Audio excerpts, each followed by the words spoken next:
Salut à tous! Comme je vous l'avais promis la dernière fois, je vais tester deux revêtements, un chinois et un européen. Et on va se poser une petite question. Est-ce que les Allemands sont capables de faire des bons semi-taki ou carrément peut-être des taki rubber? Avec le Jola Ryzen ZGX, on va essayer de répondre à cette question. Alors déjà, on va lire un petit peu qu'est-ce qu'ils ont écrit derrière. Ils ont écrit que c'est une combinaison d'une mousse ferme et d'une surface accrocheuse. Donc ce qui veut dire que c'est taki, obligatoirement. Ils ont dit aussi que ça apporte plus de stabilité, ce qui est souvent vrai, hein, la takiness apporte plus de contrôle, avec aussi une combinaison plus ou moins agressive.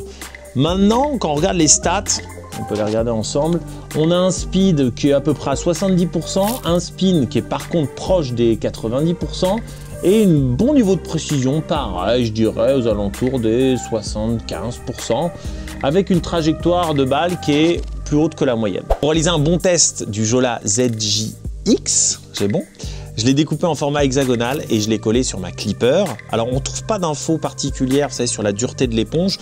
En touchant, je dirais 39, 40, quelque chose comme ça. C'est vrai que ça accroche un peu. Alors je ne sais pas si ça se voit bien, mais on a une surface quand même qui est légèrement accrochante. Quand on passe la main dessus, on sent quelque chose quand même qui accroche. Maintenant, c'est pas non plus extraordinairement accrochant. On est quand même bien loin d'un DHS ou en dessous du Xiom Zeta que j'ai déjà essayé auparavant dans mes vidéos. Donc, en effet, il y a quand même une légère takiness. Maintenant, si je devais l'évaluer, je lui mettrais un 4, quoi, 3,8, 4. En fond, je vous ai mis sur le site de Jola officiel le prix, on est à 40 €.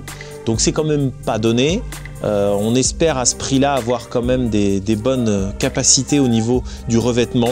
Moi, pour l'instant, je ne sais pas trop à quoi m'attendre. C'est vraiment la toute première fois que j'essaye Jola. J'avais essayé des marques européennes avant, mais Jola jamais. Ce que j'aime quand même, c'est la présentation. Je veux dire, à ce prix-là, vous avez quand même un packaging de très très bonne qualité. Ça, c'est quand même à noter. Que ce soit dans les informations qui sont notées, dans le style qui a été appliqué, je trouve quand même que c'est très très propre. Ça fait toujours plaisir, voilà, ça n'influe pas sur les compétences du taki rubber à proprement dit, mais c'est toujours agréable quand on paye 40 € d'avoir un joli packaging. Donc du coup, ça, packaging 10 sur 10, je trouve ça génial, mais maintenant, on va voir si il vaut bien ces 40 € ou pas. Bon, le prochain que je vais vous présenter, c'est plus trop une surprise, j'en ai déjà parlé dans les autres vidéos, c'est le Battle 3. Alors, pourquoi je teste le Battle 3?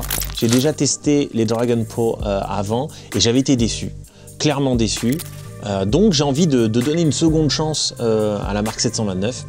Le Battle 2, je l'ai beaucoup utilisé. Je trouve que c'est un des meilleurs rapports qualité-prix qu'on peut trouver, surtout au niveau du ratio spin par rapport à son range de prix. Par contre, le problème, c'était sa courbe que moi, à mon sens, je trouve un peu basse.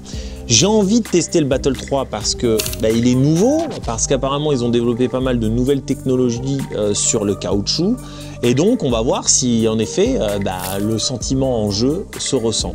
Déjà on va regarder qu'est-ce qu'ils ont marqué derrière. Ils ont marqué High Elasticity. Alors c'est vrai qu'il est très élastique, je dirais même qu'il est hyper tendu. Je vais vous le montrer après. On voit même les picots à l'intérieur, donc c'est comme s'il était ultra boosté d'origine. C'est combiné avec donc beaucoup de takiness et donc ça permet de jouer des rotations très fortes. Donc it can play strong rotation, forward impact and aggressive loop drive. Donc ça veut dire que on va avoir des impacts vers l'avant et pouvoir jouer aussi beaucoup de top spin très agressifs, donc proche de la table, et aussi middle far table, donc aussi on va dire à peu près peut-être à 2 mètres de distance. Ça par contre ça a l'air d'être appréciable.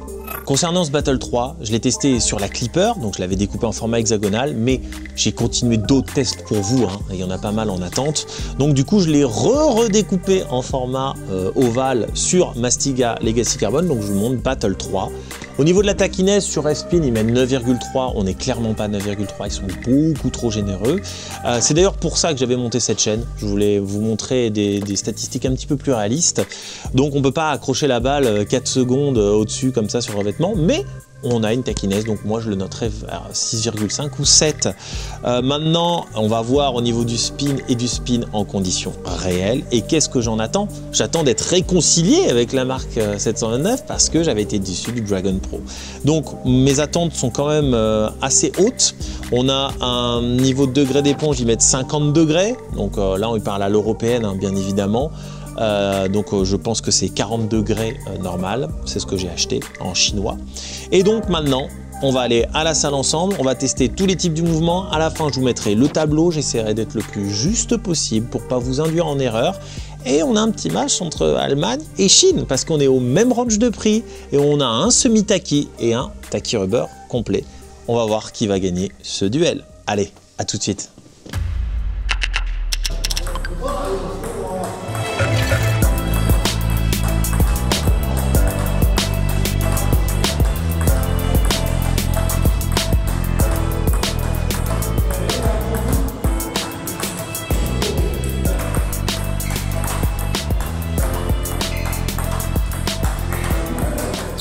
Salut les potos, on se retrouve pour la review du Ryzen ZGX.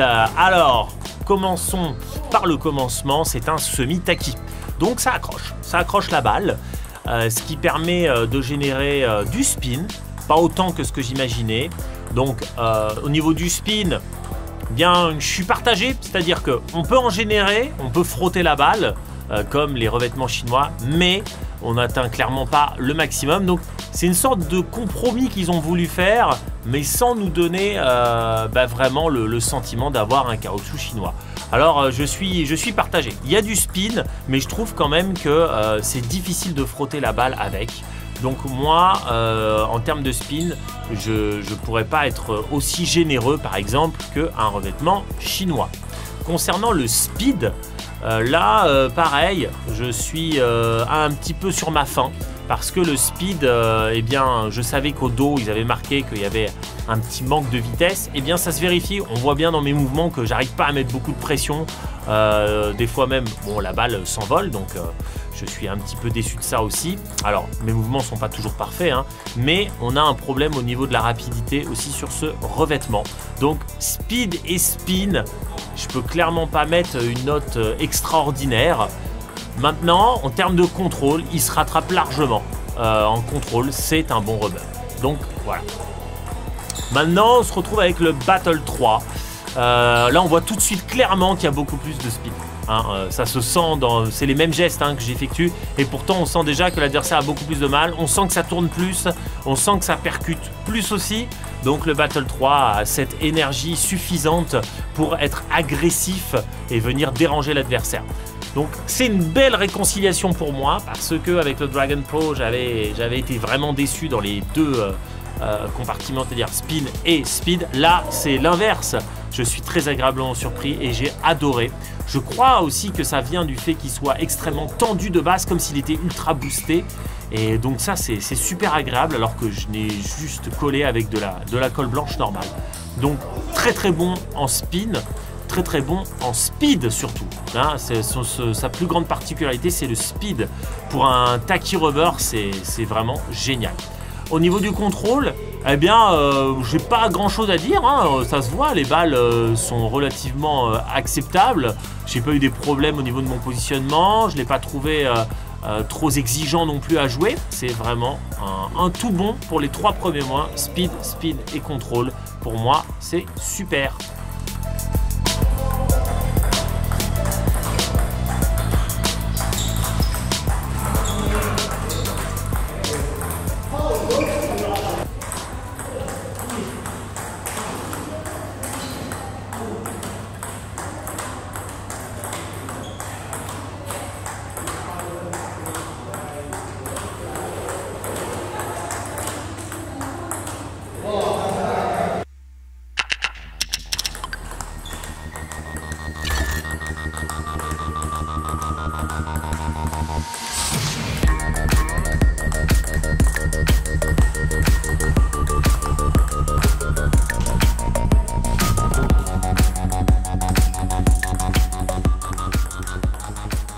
On se retrouve pour la deuxième partie, c'est le revers. Alors comment ça se passe avec le Ryzen ZGX en back-end? Eh bien au niveau du triangle, c'est middle, donc c'est pas mal, c'est assez facile à utiliser. Maintenant moi je préfère quand c'est plus haut, mais je trouve que c'est tout à fait acceptable. Au niveau du bloc, eh bien par contre là c'est un bon point. Il a vu qu'il a pas mal de bons points au niveau du contrôle. En bloc ça se confirme, il est très facile à utiliser. Donc pour les bloqueurs, c'est un bon revêtement. Au niveau du prix, j'en ai déjà parlé, on est à 40 €. C'est quand même pas donné.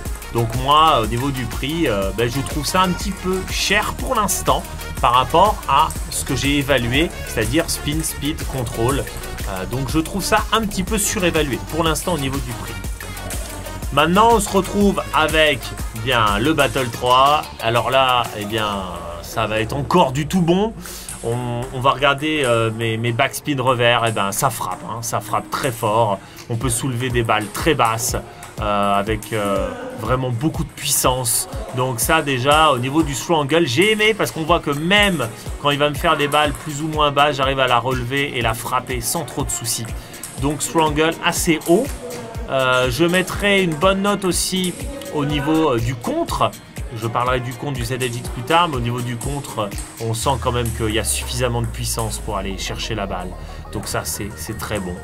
Ce qui va confirmer aussi une bonne note au niveau des long shots. Hein, on peut voir que mes long shots revers sont super agréables. Alors bon, des fois, au bout de 4e balle, j'ai quand même un peu de mal. Mais grosso modo, on arrive à avoir vraiment un excellent niveau de puissance et un bon niveau d'impact. Ça, c'est très très agréable. Le ressenti, ça compte. Prix, on est à 38 $. Je trouve que payer ce prix-là par rapport à d'autres caoutchoucs dans le même type de gamme, eh bien là, il a un très très bon niveau. Donc, pour moi, c'est du tout bon.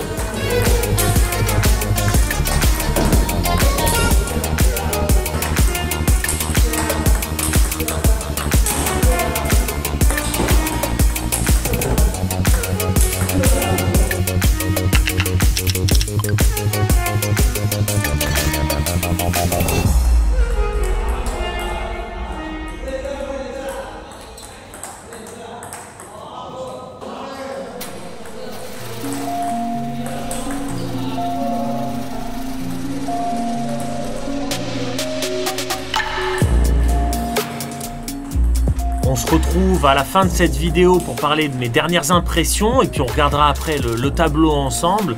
Là, on va voir quelques services avec le Battle 3 et le Ryzen. Donc là, j'essaye le Battle 3.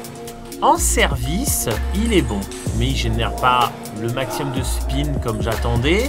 Mais ça reste un bon serveur dans cette catégorie-là, vu qu'il a suffisamment de tackiness, il permet des bons retours de service et quand même de générer suffisamment de spin pour déranger l'adversaire. Ce que j'aime beaucoup, c'est surtout qu'on peut contrer avec des jolis backspins grâce à sa haute courbe qui nous permet tout de suite de venir agresser. Donc, pour les joueurs qui aiment bien mettre la pression, le Battle 3 va être un premier choix. Le Ryzen, c'est une approche différente. On sent tout de suite que c'est pour les joueurs qui aiment beaucoup plus le contrôle. Et dès qu'ils veulent agresser, là, on va manquer justement des deux principaux arguments, le spin et le speed. Par contre, si on a un joueur qui aime bien placer la balle, qui aime bien bloquer, alors là, c'est une approche différente et le Ryzen peut être aussi très efficace. Donc, moi, je trouve que le Ryzen permet de mettre quand même un spin suffisamment décent quand même au service. Maintenant, c'est pas son point fort. Son point fort, ça va être d'attendre un petit peu la faute de l'adversaire et de mettre la pression au bon moment.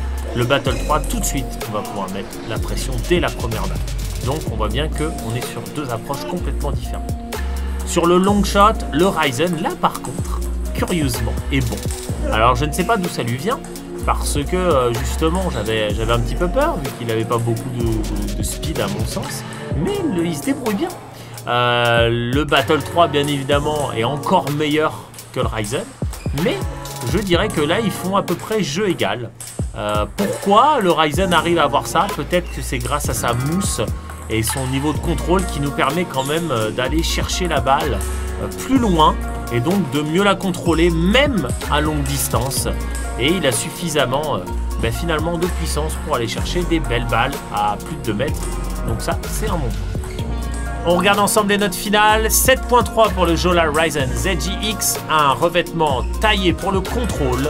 Et puis pour le 729 Battle 3, un 8.4.